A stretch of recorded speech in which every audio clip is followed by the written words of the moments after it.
I've been married to my wife for 12 years. We have an amazing 11 years old son. Until last night, I thought we had a good marriage. I thought I was always really good to her. We have no money problems, no intimacy problems, and I have never taken her for granted. I honestly wake up every morning and thank God she is my wife. Now I don't know what to think. I got a call from my local PD as I was getting off work yesterday. They asked if I could come to the police station as soon as possible. I panicked. I asked if something had happened to my wife or son, but they said not to worry, just get to the station ASAP. When I got there, they put me in a room with a table and some chairs. They asked me my name, which I gave. Then they started asking all these questions about a guy my wife works with. I haven't seen or spoken to this guy literally since December 2019 at my wife's company Christmas party. The two officers kept asking me things like, "How long have you known?" and "How did you find out?" The only answer I could give was, "What are you talking about?" After about an hour of this, I just stopped answering their questions and kept asking where my son and wife were and were they safe.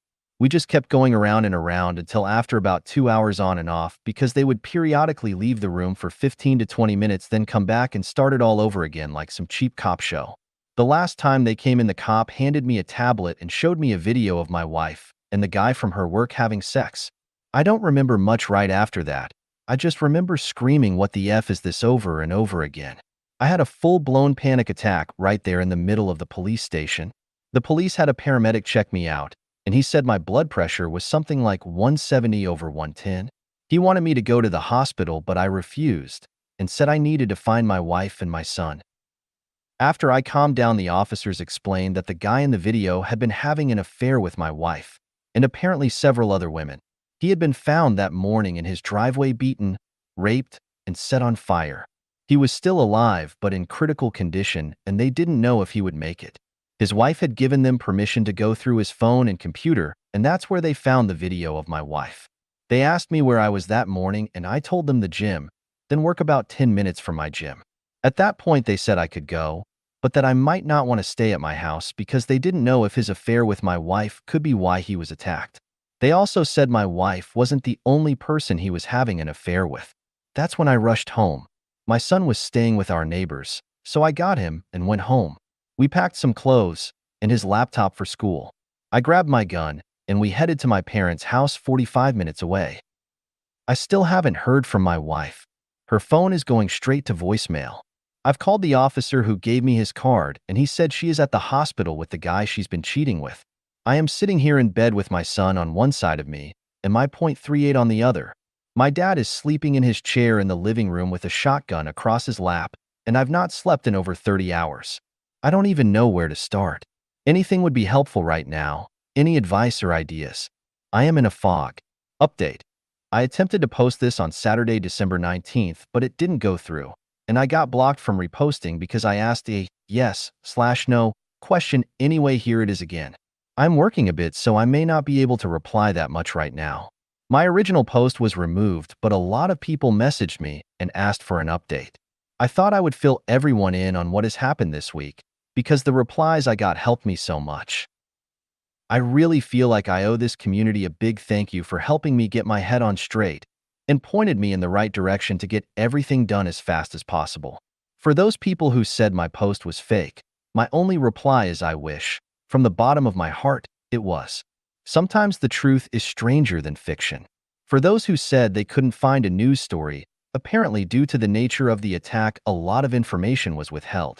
Even our local news outlets only reported it as an assault, and it was nothing more than a blurb on our nightly news. For those who implied or directly stated, the police wouldn't do that, you are 100% wrong, because they did. I found out from my lawyer that police can literally do or say anything they want, especially if you aren't under arrest, short of direct threats of harm.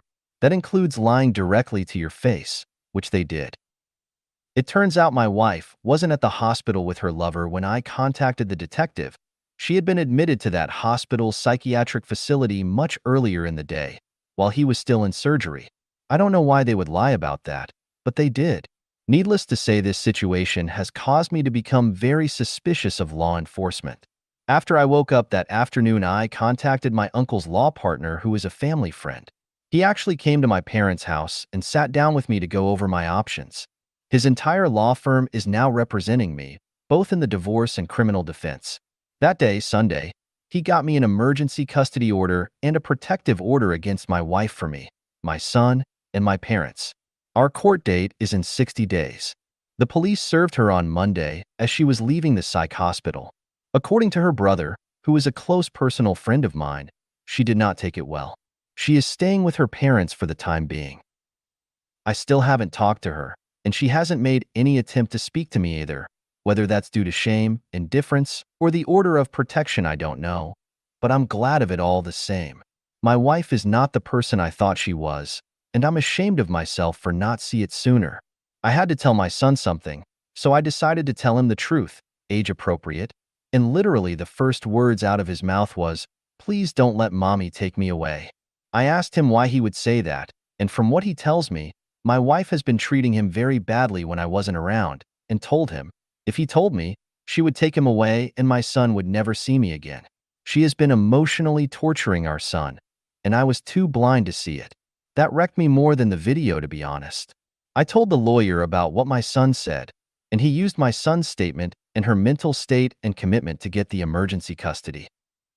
I have contacted his school for therapy resources, and he will start therapy after the first of the year. I feel like the worst father to ever walk the face of the earth at this point. As for our families, her parents contacted me Tuesday and asked to come see us. I was still at my parents' at the time, and I told them they could come, but she was not allowed anywhere near us. They agreed.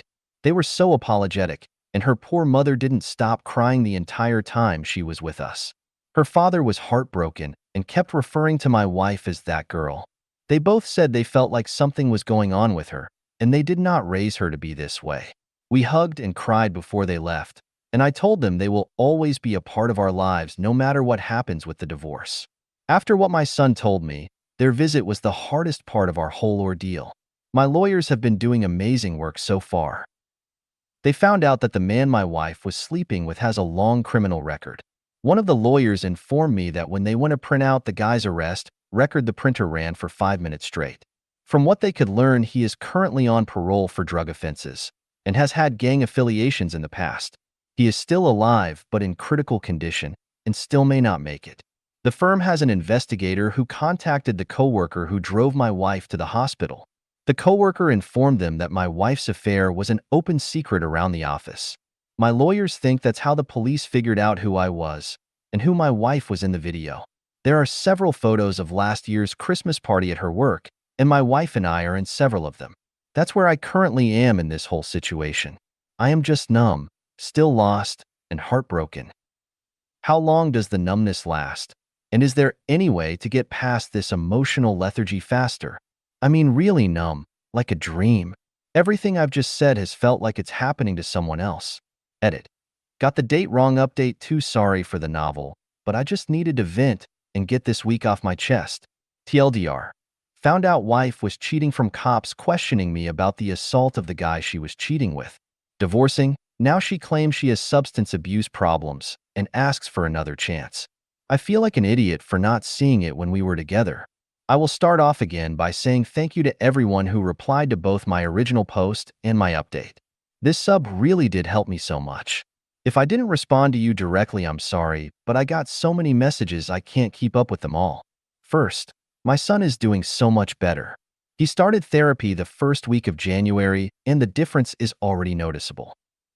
I asked him if he felt comfortable with me talking to his therapist, and he said yes, so I've had a few discussions with her.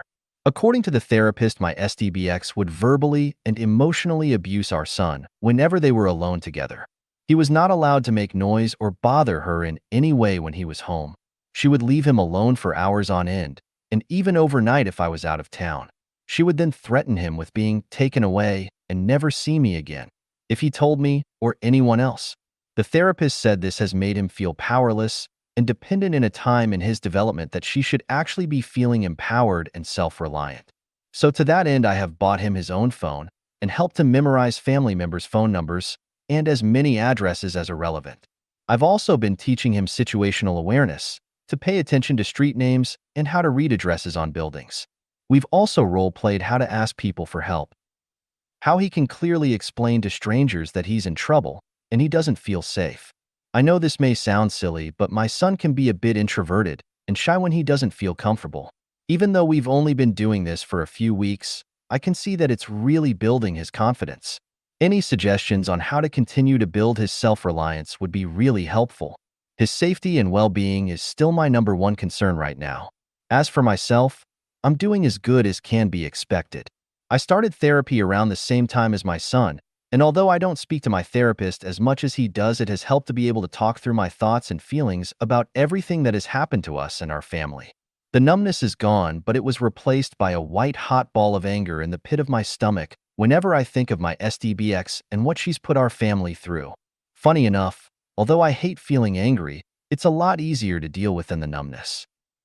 My therapist says this is part of the grieving process, and it's not how we feel but how we channel those emotions that matter. My legal situation, well, I'll be honest, is the scariest thing I've ever dealt with in my life. I was awarded temporary full custody and child support, which I didn't want, but my lawyer pretty much demanded we ask for, as well as a continuation of the order of protection for myself and my son. At the request for an order hearing, which neither my wife nor her lawyer showed up to, the judge asked if we would allow supervised visitation, but my son absolutely refused, which was why my lawyer told me to bring him along. The judge asked my son if he would speak to him alone, and he agreed. The judge, stenographer, and a child welfare officer went into chambers with my son and met for about 10 minutes. After their meeting, the judge granted the temp orders and ordered therapy and psychological evaluation for my son. Luckily, the therapist he is seeing is somehow involved with or accredited to work with the courts, so he doesn't have to see another therapist. My lawyer said this is a good thing because it means his therapist can give a recommendation for custody. But it still scares the hell out of me that she could get some form of custody after what she put him through. As for the AP, I don't know much. From what my lawyers have gathered, he's alive, but still in the hospital. I haven't heard from the police since my initial interview, so nothing new to report there. As for my SDBX, I still hadn't seen her since the day I was questioned until Thursday. She has attempted to call me a few times, but I haven't answered, and when she called from another number, I hung up immediately. I have nothing to say to her, and I don't want to hear anything she has to say to me. Her lawyer requested a preliminary hearing for our court-appointed mediation. She was served the second week of January. She was there with her lawyer, and I know this will sound petty, but even with the mask she looked bad. My SDBX was always an attractive and athletic woman. I swear in our wedding photos she looks like a supermodel, but now, well, she's lost so much weight it's disturbing. She looked sick and frail. She didn't even look at me. She just sat with her face down through most of the meeting. Long story short, everything they asked for was ridiculous. They wanted visitation during the divorce proceedings and shared custody after. They want us to drop the OPs. She wants to cohabitate until the divorce is finalized. I'm not joking. After all this, she wants to live in the same house.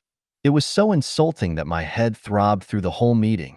But it was all worth it for the big reveal we gave to her lawyer. Her lawyer asked how we should handle discovery for the division of assets, to which my lawyer got this shocked look on his face and said, "What division of assets? Read the prenup." The look on her lawyer's face was priceless. She hadn't told her lawyer about the prenup. My late uncle, who was the founding partner of the law firm I use, wrote that prenup and actually hired her a lawyer to look over it for her before we married. According to my lawyer, it's a thing of beauty because we never mixed finances, per my uncle's instructions. The house we live in was a gift to me from my uncle before we married. All the utilities and insurances are in my name. All the vehicles are registered in the owner's name only. And we never had to sign for any debt for each other. We have one shared savings account that is used for household maintenance and an emergency fund. It has around $8,000 in it, which he has already drained. There is less than $300 in it now. The prenup states that all marital assets and debt are to be divided 50/50ths, and ownership of all intangible assets and personal debt reverts back to the individual who accrued it. The adultery clause simply states that we agreed that if either party is caught or admits to committing adultery, they lose the right to claim any form of spousal support.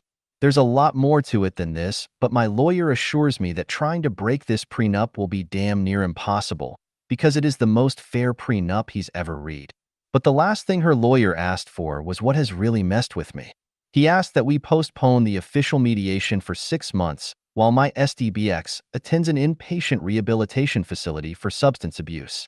Some people in both my last posts stated that she might have a substance abuse issue, but I didn't even think about it because I couldn't even fathom that.